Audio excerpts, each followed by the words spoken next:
In just her first time up at bat, my next guest has been nominated as Best Actress in a Comedy Series in the upcoming American Television Awards. She plays Paul Reiser's wife, his better half, I'm sure you all know. Please welcome. Are they actually married, technically married? Or is it just his girl? They're actually married. You know, it's the 90s, you know. Yeah. Take a look at this clip.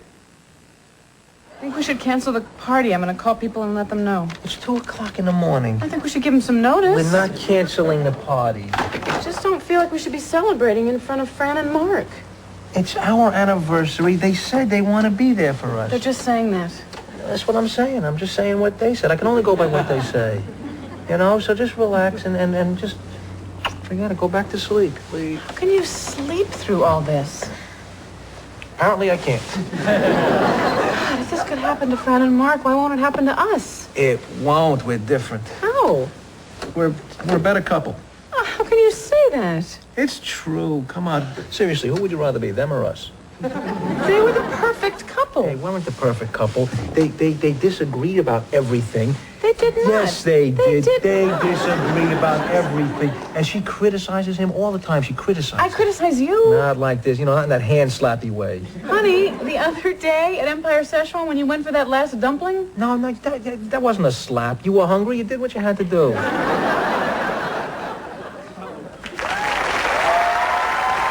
Helen Hunt.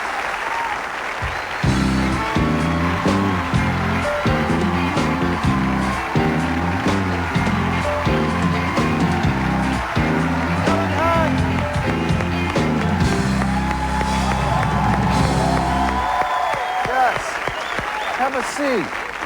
Is the snake gone? Yeah, because I'm afraid of snakes. I'm so afraid of snakes. You have worked with other animals, though. Didn't you work with chimps? Yes, I did. How was that?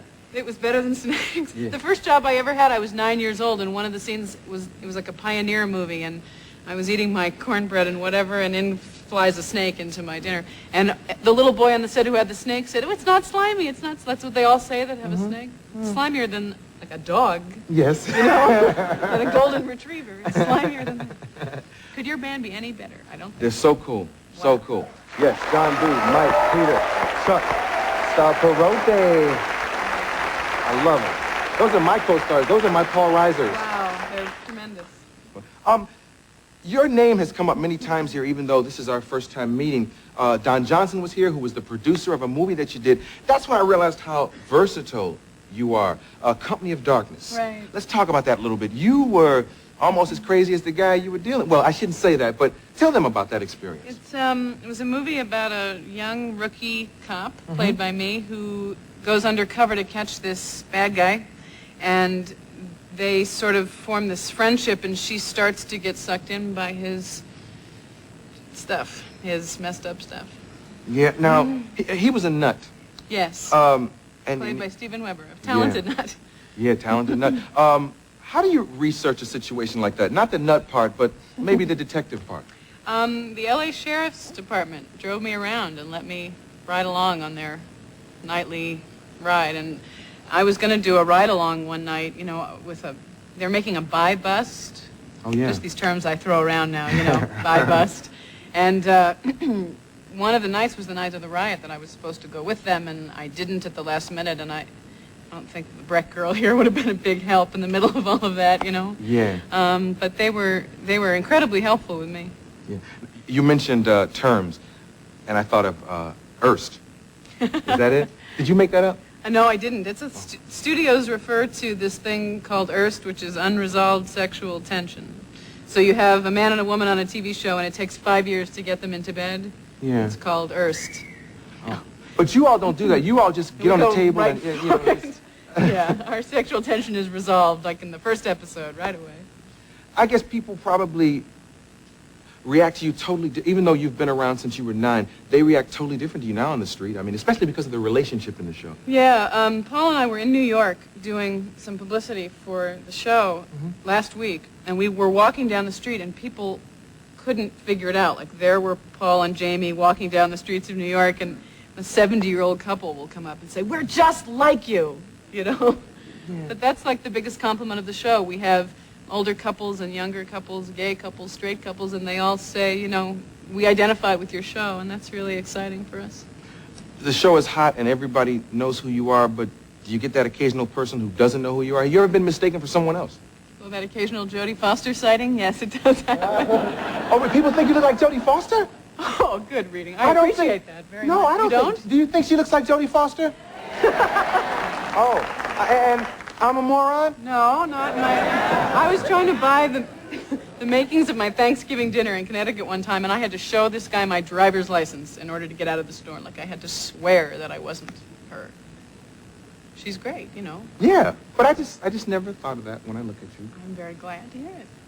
So how at 9 did you decide then you wanted to do this for a living? I lived in New York, and I went to the theater all the time, and I just loved it. I saw Meryl Streep and Raul Julia do Taming of the Shrew in the park, and I just thought, I want to be up there doing that, and so I worked at it, you know.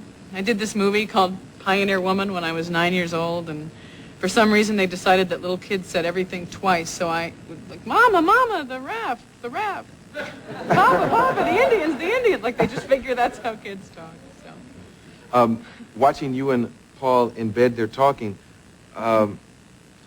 obviously it's TV, you don't get to do really love scenes, but you've done those before, like the... A couple.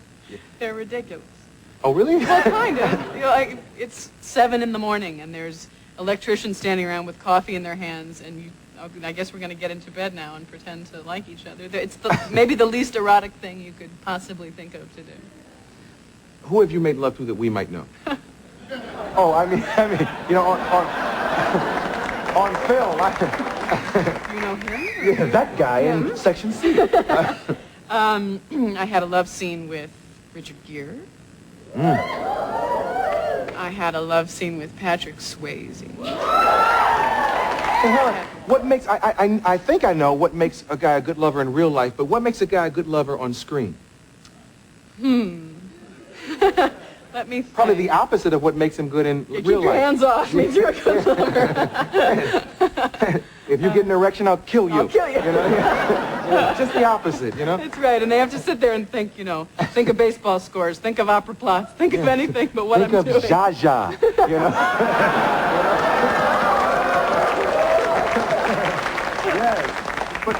So I guess it's just a guy who's polite and... Yeah, it's a strange thing. I had this scene with Richard Gere where we had to be kissing like this big, sloppy, drunken kiss, and it was 2 in the morning and 20 degrees out, and I think both of us were just trying to stay warm. Like, it was purely so that we didn't freeze was the... Because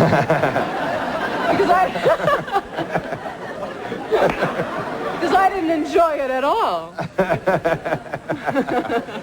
Thank you for coming by, and come back anytime. Let me tell them that Mad About You airs Saturday night, 9:30 on NBC. Are they going to leave it there? No. Oh, they're going to move it? Next year, Thursday nights at 8 on the same night as Seinfeld, but Saturday all summer. And Saturday tomorrow night, I really like the episode, so so I'd love it if everybody watched. When they move it, we'll follow you. Thank you very much. Okay. This is Helen Hunt.